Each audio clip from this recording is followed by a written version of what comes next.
such a lonely number when your mind is on another. I'm Allison Langer. I'm Andrea Askowitz, and this is Writing Class Radio. You'll hear true personal stories and learn how to write your own stories. Together, we produce this podcast, which is equal parts heart and art. By heart, we mean the truth in a story. By art, we mean the craft of writing. No matter what's going on in our lives, writing class is where we tell the truth. It's where we work out our shit. There's no place. Why do you always sing it? I don't know. I just like to. There's no place in the world like writing class, and we want to bring you in. Today on our show, we have a story by Kelly Eden, who lives in New Zealand. Woo! I know, so cool. Kelly brought this essay to Second Draft, a class we offer on Zoom. And Kelly took the feedback she received from the class, then posted on Medium, a magazine that anybody can post to and anybody can read. Her story shows her struggle with Crohn's disease while asking herself, am I doing enough? So I just want to say that this story just brought up so much for me personally that I actually even had a hard time talking about what it was like as an art piece. Yeah, I know. Maybe we have too much free time. No, seriously. I mean, I think if I had to get up every single day and go to work at 8 a.m. and be there, and I had a boss who was on my back and I couldn't, the creative side gets squelched, I think often. Yeah, it's hard. A lot of the people in our classes have full-time jobs and they come to class at 8 at night and they're being asked to be creative. So then I think it's really difficult. Well, this story brought up so much for me personally, and it made me realize, I mean, it's making me think about how lucky I am that I can ask these questions too. Am I doing enough? But before we ruin the story, we'll be back with Kelly's essay after the break. Up next is Kelly Eden. Kelly's essays in short fiction have won several awards. She has been writing for magazines and online for over 13 years and now coaches other writers to do the same. When she's not writing, Kelly loves to watch musicals with her kids. 4 of them. Yeah, 4 of them. And she loves to spend time with her sexy musician husband. She said that. I've never seen him. I'm sure he's very sexy if she has 4 kids. You can find Kelly on Twitter at Eden_writer. Here's Kelly Eden reading her story. I'm not scared of death, but I can't stop asking this one question.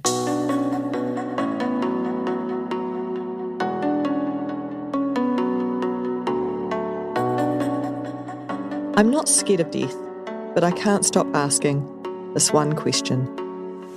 I assumed the throbbing pain and loud clicking in my shoulder was a simple injury from a fall, but the physio suspects some underlying condition and insists I head straight to the emergency department. First though, I head home. I let my husband know, grab a notebook, reassure the kids, make sure the cats are fed, and drive myself to the hospital. As I search for a car park, the final scenes of a movie I watched last night with my oldest girls run through my head. As music lovers, we decided to watch Tick, Tick, Boom. It tells the story of writer Jonathan Larson and his struggles to produce a well-received musical.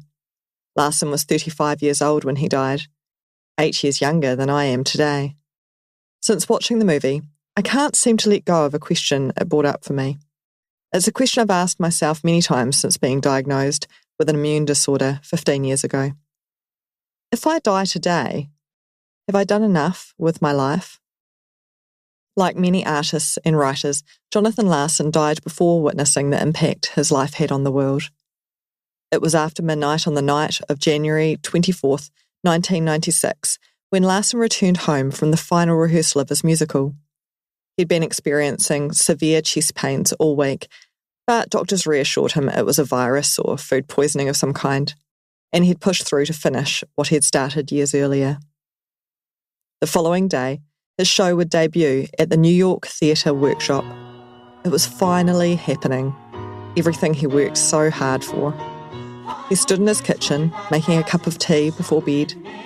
Moments later, he collapsed on the floor. Larson died of an aortic aneurysm that night and never saw the opening of his now famous show, Rent. People with chronic illnesses like myself, or surrounded by friends with chronic illnesses, as Larson was, know death has its own schedule. It used to scare me more than it does now. What scares me most isn't the actual dying, but dying before I've done anything significant. Larson, surrounded by friends who died young in the AIDS epidemic, felt an urgency to leave his mark on the world before it was too late, and he did exactly that. Larson's legacy of music transformed how musicals are written and viewed. In society's opinion, Larson's life was significant enough for Netflix to air his story and for millions of us to watch it. But did it feel like enough to him? I like to think he knew he was making an impact. It's made me wonder, what would feel like enough to me? Like Larson, I feel the ticking urgency of life. At 43, I've now lived with Crohn's disease for most of my adult years. Crohn's is an incurable, partly inherited disease which affects the intestines and can be life-threatening if it's not kept under control. A few years ago, my cousin was rushed to intensive care when bleeding caused by her Crohn's disease couldn't be stopped.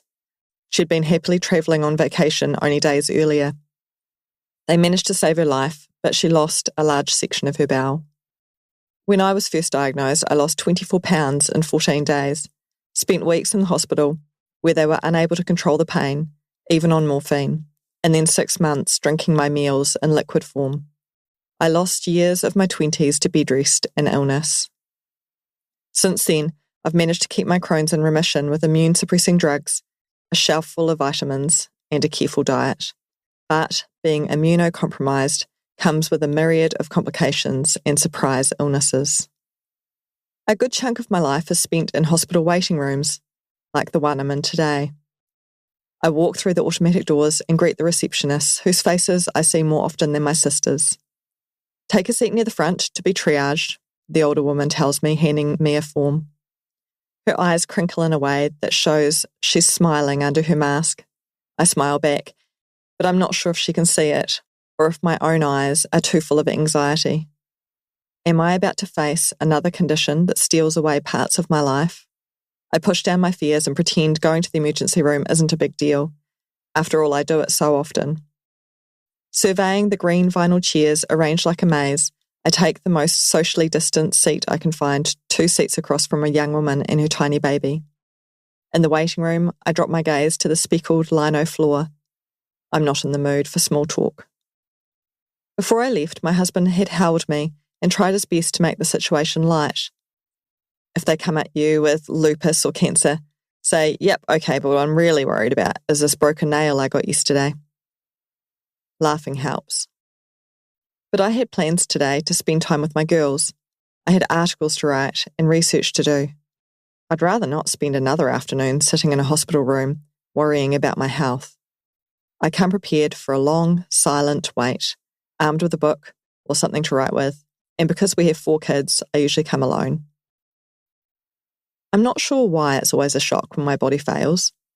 Maybe it's not a shock, but I'm always disappointed. It feels like a personal failure rather than a physical one. In my teens and early 20s, I was an athlete.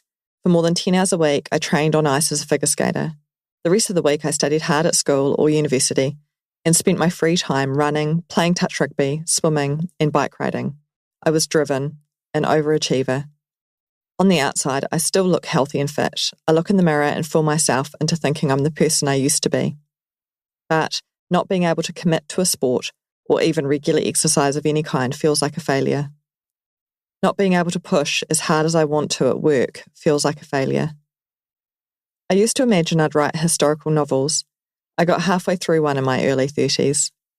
But lengthy novel writing became too much, so I switched to 1,000-word articles that I sell to women's magazines. It's satisfying, but I know it doesn't make anywhere near the impact a longer work would. I've been a writer for over 13 years, and far from the level I'd like to be. If I was well, would I be holding my own full-length book in my hands? Maybe a deeply researched and gorgeously told one, like a Barbara Kingsolver historical novel, or even a young adult novel like Lois Lowry's The Giver. I'm not sure I'd ever be that good, even if I was healthy. It's frustrating to think I'll never find out. I still feel the same internal drive I had in my 20s, the drive to succeed, compete, and achieve at a high level in everything I do. I try to push myself, but like a silent terrorist, my immune system sabotages my efforts. My hospital records are an Encyclopedia Britannica. I try my best to live between attacks or around attacks, and lately I've been just trying to carry on through the attacks because they're getting closer together as I get older. Some days I cope, and some days it overwhelms me. I'm tired. I'm beyond tired. I'm tired of managing new disorders, juggling new medications, listening to specialists make their best guesses, tip their heads in pity, or worse, treat me like a circus attraction. This is really unusual. We don't see this a lot in people your age. It's getting harder to stay hopeful and on top of things all the time. When I'm in hospital, I run through a mental checklist to stay positive. Your work matters is one of the items on my list. I think about the impact of my kids seeing me do work I love, work that I hope makes a small difference in people's lives. But is it enough? Or is seeing me sick all the time making the bigger impact? Sitting in the hospital waiting room, I have no idea what today's diagnosis will be, and I can't help feeling scared. After 4 hours, a nurse calls my name. She holds the door open for me and smiles, a tight-lipped half smile. She looks tired too. "So it's this arm?" she asks. I nod. "Does this hurt?" She guides my arm toward the ceiling, lifting it until I wince. Placing my arm back on my knee, the nurse practitioner turns and speaks to her notes. "Your physio suspects an immune problem affecting your muscles." She types something into her computer, frowns. "I think it's just your shoulder. I'd like to consult with the doctor on duty. I'll be right back." I sit and stare at the green speckled floor while she talks to a doctor. In the hallway, I can hear her listing off immune disorders, medical history, and symptoms. I squeeze my hands into fists, hoping she's right and the physio is wrong. I spent the morning scrolling the internet and reading awful Google diagnoses. I knew it wasn't a good idea, but the physio had been vague about which underlying disorder she suspected. I couldn't seem to stop myself reading on and on about MS, bone cancer, and a rare immune disorder that eats away at your muscles and causes the kinds of symptoms I have, even though I know how unlikely any of those are. Then again, I collect unlikely diseases. I hold my breath and lift my chin so I don't cry. This stage, when you don't know what's wrong, is always overwhelming. The doctor mumbles, MRI, blood test. He lists a series of tests I don't recognise and I breathe out, relieved. It sounds like they're being thorough. I don't want to be disabled or in pain, although often I am.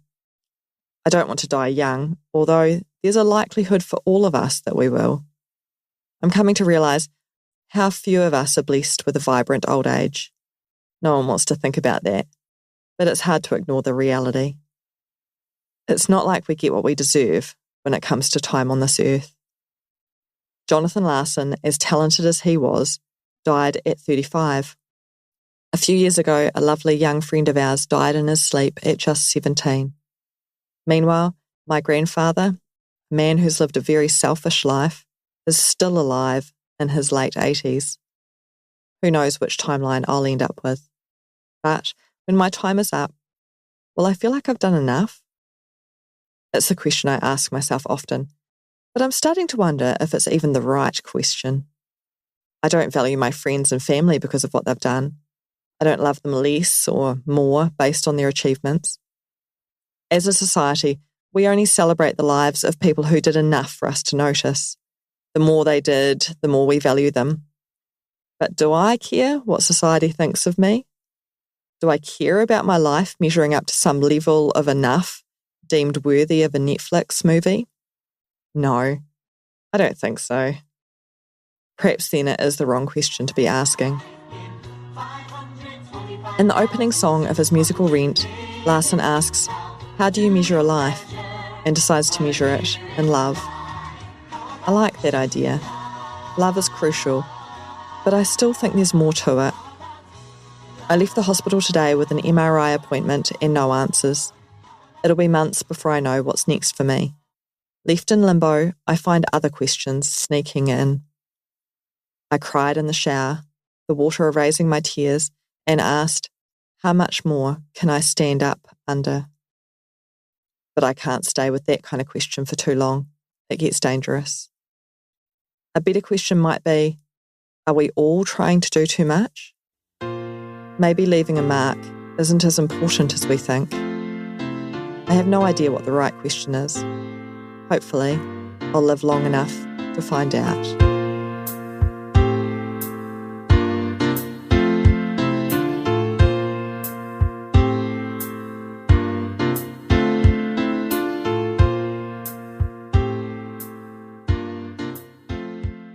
So, you know what's happening to me? Like, I feel like this story is so talking to me that I'm having a hard time, like, even paying attention to the writing, which is maybe because it was just well written and nothing jumped out at me. Or maybe it's because I'm just sort of obsessed lately with like this idea, like, why am I trying so hard and running around to achieve stuff? Which is exactly the question that this narrator is asking. And I've been asking that too. Why? Why do I want to be famous? Like, why do I want to make a mark? She didn't use that word, fame. Isn't she asking the same question? She has another layer to it, which is like she's facing death, and she's also facing the inability to do work the way she used to be able to do it because of her disease. Well, I think we're all facing death. And especially when you're told that Jonathan Larson died at 35, but she has Crohn's and it's a serious thing and she lives with it every day. So she really has to take a look at where her priorities are because she's spending a lot of the day. As we see in this story, it's a container for her day. And she tells us a whole story in this container. She was there for 4 hours. Yeah. In the waiting room for 4 hours. She writes this story. Yeah. And it's true. This is a good container. And by container, we mean like these 4 hours. She used these 4 hours to tell a whole entire story about her philosophy on life and production. But she really starts asking herself the tough question. And in my opinion, the question is, does she care what society thinks of her? And she answers it. She says, no, I don't think so. You crossed it out here. You know what I did? I crossed those lines out because I don't think she answers them. I want you to bring them back because, and I'll tell you why, because I love the way she says no in her accent. I don't think so. Like, I just love that. So that's why I want it back. Her accent's adorable throughout. But I so interesting because when I was listening right now and I was editing also, right. And so she says, but do I care what society thinks of me? Do I care about my life measuring up to some level of enough deemed worthy of a Netflix movie? But I didn't think she so far earned the right to say no because she's still questioning. So she writes, no, I don't think so, but I don't think she should answer it because I don't think she has the answer yet. And she tells us she doesn't seconds later. I'm curious to know if it cares because I kind of care. I think she does too, or else she wouldn't be writing this whole story. But at the end of the story, she is coming to the fact that I don't think that's the right question. So I love the discovery because I feel like, okay, I need to sit down and ask myself the right questions. And the same questions as she did, meaning, do I value my friends and family more because of what they've done? Right. She doesn't. She says, no, she doesn't. Right. Do you? The only reason you're friends with me because I'm so super famous and excellent at what I do? I doubt it. Well, this is sort of off-piste, but you know, my dad, from as little as I can possibly remember, would go to introduce me to his golf buddies, and he'd be like, "Oh, this is Frosty, and this is Joe, and this is Dr. George," and it's always the people he thought had more power or influence or prestige that he gave a title to. He landed on Dr. George. And Frosty was just some... And he's a lawyer who's done life. great. You know, like all these guys are very successful, but there's something about my dad and the way he thinks that I feel is kind of passed down that I try to ignore. But I think these things are ingrained in us, that we assume people who are famous or wealthy or doing these great things in life are more important. And she's right. She asks herself that. I mean, they seem to value, society does, those people more. And so, of course, we also want to be valued. We want to be remembered. Yeah, right. We do. So we have to like get it out of our system. We have to really start to talk ourselves out of this. Or we just have to be realistic. Like here I am, like almost turning 54, and I'm not famous the way I wished I was going to be 10, 20 years ago. And what would you sacrifice for that? Because I look at my friends who are super famous, the moms, and I say this as women because women are expected to take care of the kids and to manage all the emotional labor of the house and the family. And if we want to be successful and do great things in life and be remembered and be famous, we have to sacrifice some of that other stuff. And are you willing to sacrifice that?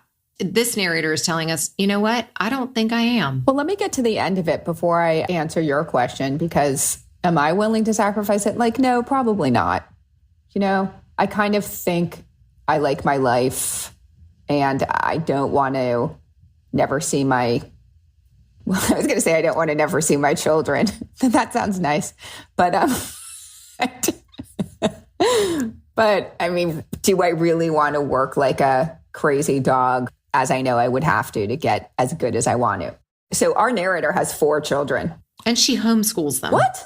BTW. Yes. Really? Because she's in second draft and it's, you know, in New Zealand, it's daytime over there when we're meeting at 8 to 9 Eastern time, right? And her kids will come in and they are precious and adorable. And I'm like, what are they doing home at noon on a school day? You know? And she's like, oh no, I homeschool them. I'm like, are you insane? Yeah. Wow. I'd like her to write a story about that. I mean, she didn't even mention what you're mentioning. She didn't even mention being a woman with 4 children at home that she homeschools. She did not even bring that in. Well, I mean, that's not what this story's about. So we would have made her take it out anyway. How does she plan on making a huge mark when she's homeschooling 4 children? Maybe that's her huge mark. Maybe that's what she's going to come to in the next story. But she says, do I care about life? Measuring up. And then she talks about Rent? You mean the musical? Yeah. I love the way Larson is woven through this. Yeah, I like that. To make her point. That is not easy. Right, because then she says maybe it's the wrong question. Mm-hmm. Oh yeah, and she brings in Rent the musical, which Larson even asked, how do you measure a life? Mm-hmm. And Larson came to he measures it in love, which she says she likes that idea very much. I mean, my mom called me today and I didn't answer, and then my mom texted me today, call me, and then I'm like, oh my God, hi, Mom. And she's like, hey, baby. I'm like, Mom, what's going on? You know, like I thought she was on the floor, so like barely able to squeak out a text, like, you know, because it seemed so urgent. And then she's like, nope, I just want to talk to my baby. And I was so annoyed, you know, so I was so annoyed. Because she was getting in the way of your masterpiece? Yep. Your fame? She got in the way of my like full on focus because I had it going for a second, 3 seconds. I don't know, I was focused.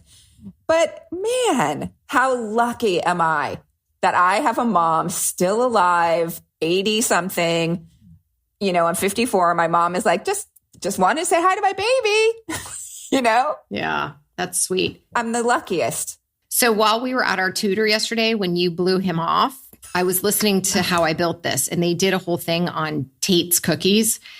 And the woman who started Tate's, I mean, it's a great story. If you haven't ever listened to that podcast, I mean, they don't need our plug, but my God, it's so good. But I really like this episode because at the end, so this woman ends up being extremely successful. She goes through a lot of ups and downs and she works her entire life, like literally starting at 12. She has dedicated her life to baking and cookies and then started this business and the whole thing. And at one point Are Tate's good? Yeah. I've had Tate's. I'm not a huge fan of like crunchy cookies. I like home baked cookies, but there's a reason why she ended up doing the Tate's and why they all became successful. And I mean, it's a great story and I don't want to ruin it. But at the end, the host asks, would you do it all over again? And she said, yeah, I would, but I thought you were going to say no. No, I mean, it's all she knew. She grew up on a farm, completely poor. And so this really did, you know, being successful and having money and being able to pay off loans in her parents' house. And, like there's a lot of good that came out of it. But she said she wasted her entire childhood. Like she had no childhood. And so it's not just a childhood people waste. Like I think about this all the time. I get up in the morning, I sit down at my desk and I work all the way until I have to go pick up my kids. And then it's the same thing every week. And as you know, writers out there, like you could write for weeks. You get a great essay, you submit it and you get rejected from every single place. Not because the writing's bad, because no one seems to care about your story. And now you've wasted 3 weeks working on something. And what do you have to show for it? I told you I've been working on a story all week. Yeah. We had this conversation. This is the way I want to rehash this conversation. So I say, hey, Allison, I've been working on the story. I'm totally into it. Like I wake up in the morning and I come up with these ideas and I've been doing this for like the last 4 days. And you said, I call that a waste of time. Yeah. Yeah, I do.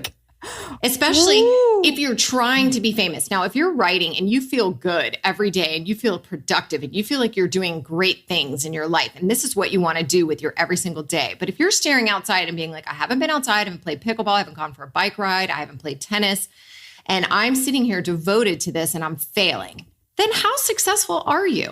I think that you can even ask that question, like, people who work and bring in enough money to support their family, they have to do that work, but they're not, going outside and relaxing and enjoying their lives. Like, are they failures? Like, I don't know. I don't know. It's a question. I mean, it's really like, how do you make a living and live life to the fullest? It may start with love. It may start with taking the pressure off and just enjoying the moments and also having balance. And that's what this lady on How I Built This said, is she said, I just wish I had more balance. It wasn't that I wouldn't work. It's that I would bring more balance into my life. And I think in this piece by Kelly Eden that was just read, is that what she's saying is, I think in asking myself, how do I fulfill this life? What is the question she says? Are we all just trying to do too much? And I mean, I think that's the question for us. What is too much for each person? And I don't think I can answer that for you, and no one can answer it for me. Because remember, you were like, why do you edit these guys' essays for free from prison? Like, why are you doing that all day long? And it's because I love it. I love it. I feel a sense of purpose. And it has nothing to do with money, obviously, but it just makes me feel like I am connecting with somebody. And to me, the connection makes me feel good. But if I tried to do 20 different people and 20 different essays, when I start getting crazy with all the edits and then I feel strained, then I do feel like I'm trying to do too much and I lose the joy. I think that it's worth saying this, and I'm just going to try to say this, that this question is a very privileged question. And I'm not sure that our narrator is talking about work that she needs to do to support her family. Right. And when you ask me, why am I sitting here wasting my time? And you did ask me the other day. Mm-hmm. And my answer, the same as I asked you, why are you wasting your time editing these guys' stories from prison? Some of them are going to get published, but still you're putting in a significant amount of time. And is that your life's joy? Is that your purpose? Mm-hmm. Both of us are asking that question, not because we have to acknowledge, I'm going to acknowledge that we're not doing it for the money, that we are fucking lucky that we have money coming in from other places, like the classes that we teach. Right. For me, I have other money coming in that enables me to be an artist during the day. And like, am I wasting my time? Sometimes I feel like I am. And sometimes I feel like when I am that focused on a story, when I'm in it, when it comes to me, when I wake up in the morning and I have ideas, I feel as good as ever. Like I feel as if I'm connected to myself, to the world, to like something bigger. I feel like it is my purpose when I'm in that zone. Sometimes I feel like I'm wasting fucking so much time and I don't know what I should be doing. I should be giving my mom more time on the phone.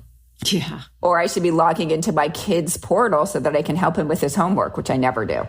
Yeah. Maybe I should do that. Like maybe I should tune in more to my children. But I mean, this is really not about us, but what this story did for us is it started to make us ask the hard questions. Like, Why are you doing what you do?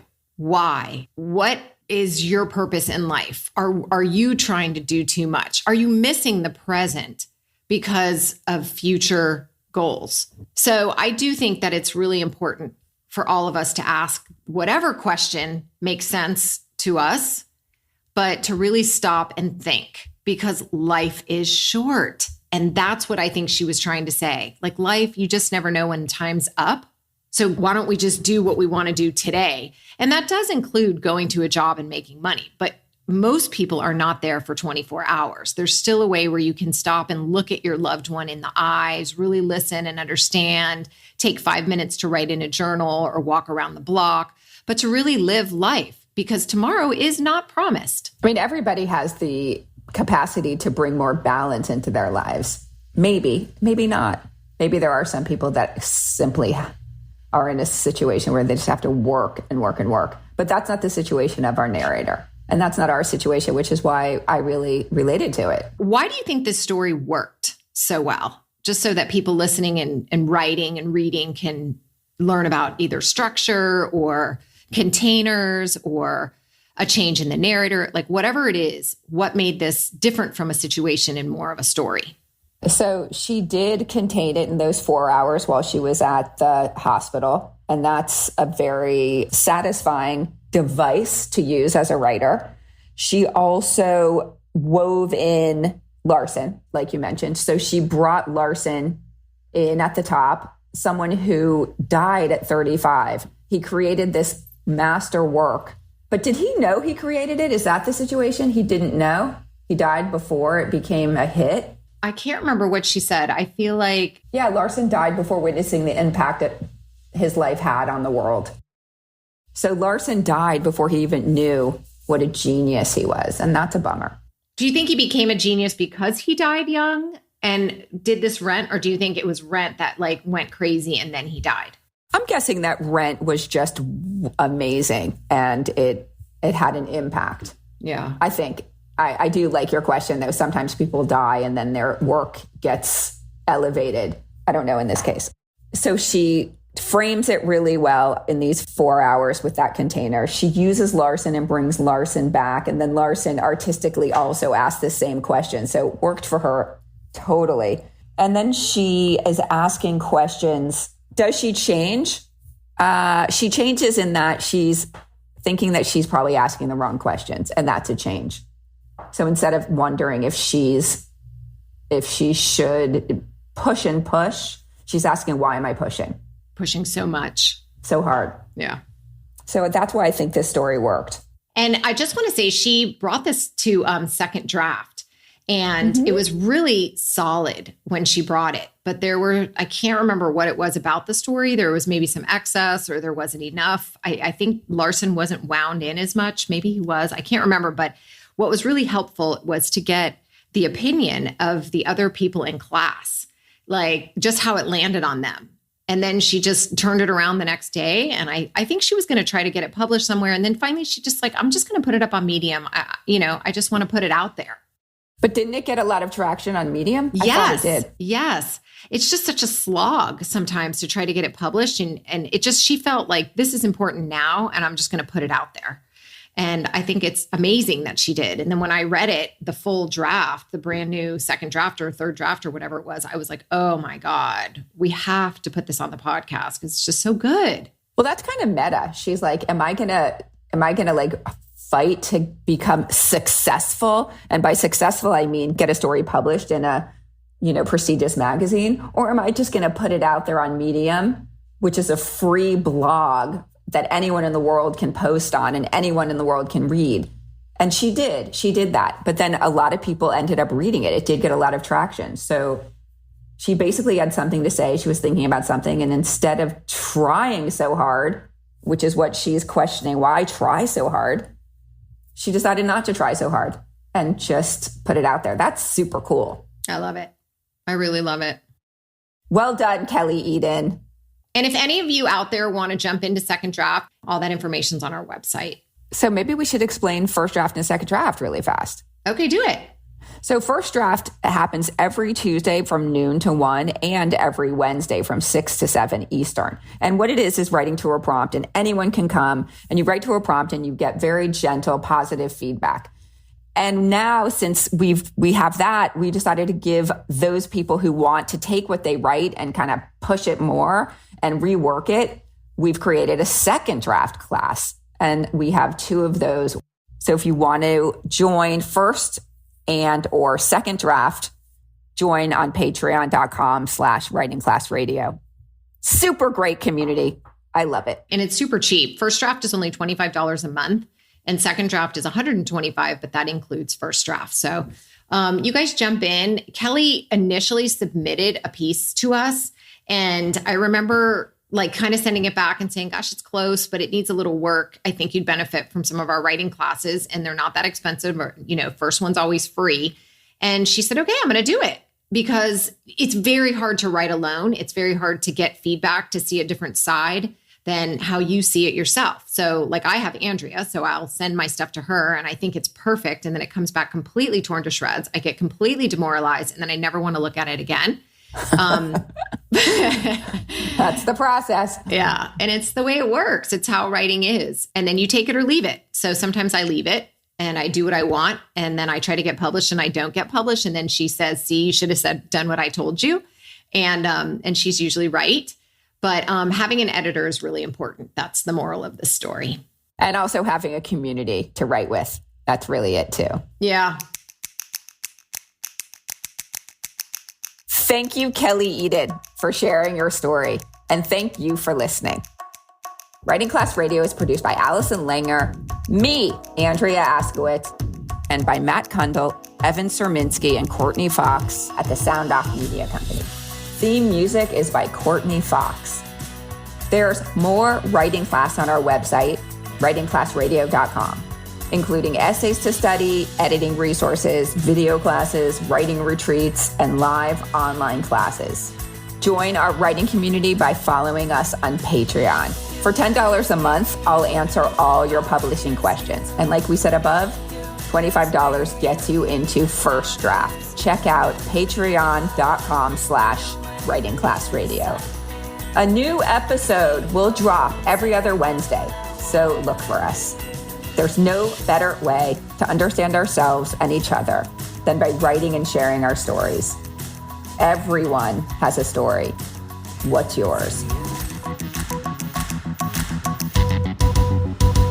Produced and distributed by the Sound Off Media Company.